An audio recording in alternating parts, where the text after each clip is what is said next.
Well, the verdict is in, and Dr. Kris Crawford, state representative from Florence, was found guilty of all charges in not paying taxes for the 2004 through 2007 years.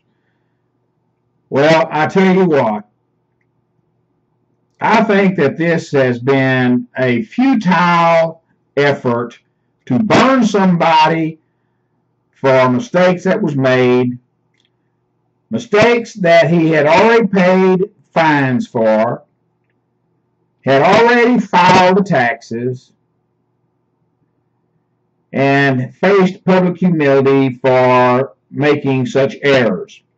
And I say for making such errors because he has more than shown, in my opinion, that the failure to pay these taxes were a collage of errors on himself and his accountants, and should have been satisfied when he paid the fines and the taxes.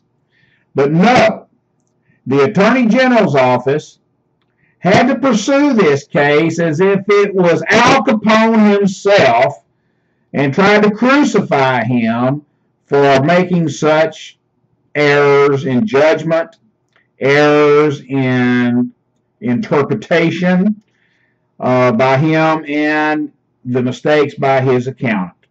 Well, the verdict is in. The fine, $10,000 plus court cost.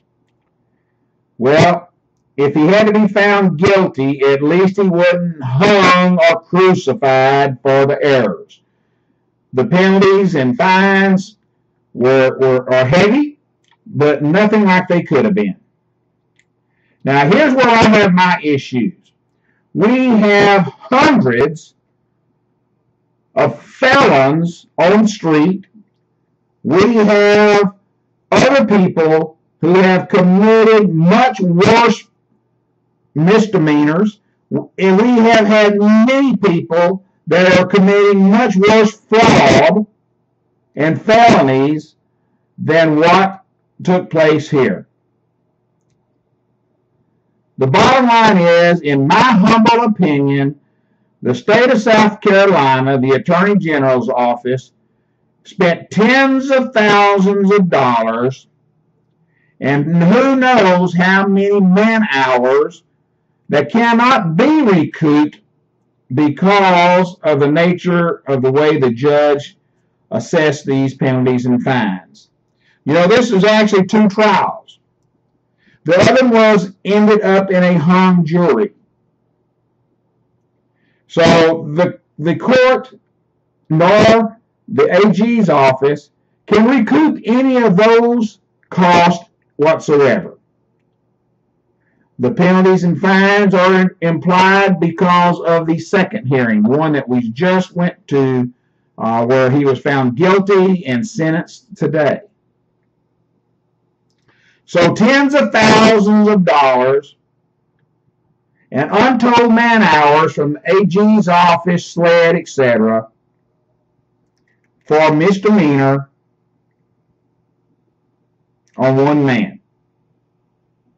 Now, we have circumstances right here in Florence County where there are much worse things going on that have not been given the time of day, the investigations that went into this one case.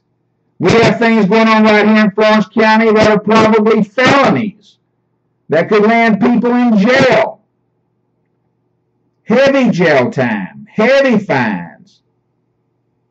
But no, let's go after a politician, a well-known, in the spotlight politician, one who has a reputation of being crude, being arrogant, being truthful, speaking his mind, standing up for the people of Florence County and the state of South Carolina. You will not find any politician that has done more for this area in the state of South Carolina than Kris Crawford. His reputation of being forthright in his comments, his reputation for standing up to those who he feels is doing wrong, his political clout, butting heads with those with more political clout, cost him in this case. There's no way you can tell me that this case was nothing more than a political ploy to burn Dr. Kris Crawford. Well, Dr. Crawford, I can tell you that mistakes were made. You were found guilty. Knowing you got the fine today. Knowing you, that fine will probably be paid today or tomorrow, and this will be put behind you. Dr. Crawford, I ask you as our representative to continue looking after this district, looking after this state. I ask you to continue doing the fine job you're doing, being the watchdog that you have been, the conservative that you have been. Take this experience as a learning lesson. Put it behind you. Spend some time with your friends and families and get some rest. And get after it again when the next session opens up in January. Thank you for the service you've rendered. Thank you for being the honorable man that you have been during this process. Thank you for being a friend. Best of luck to you and your family, and God bless you.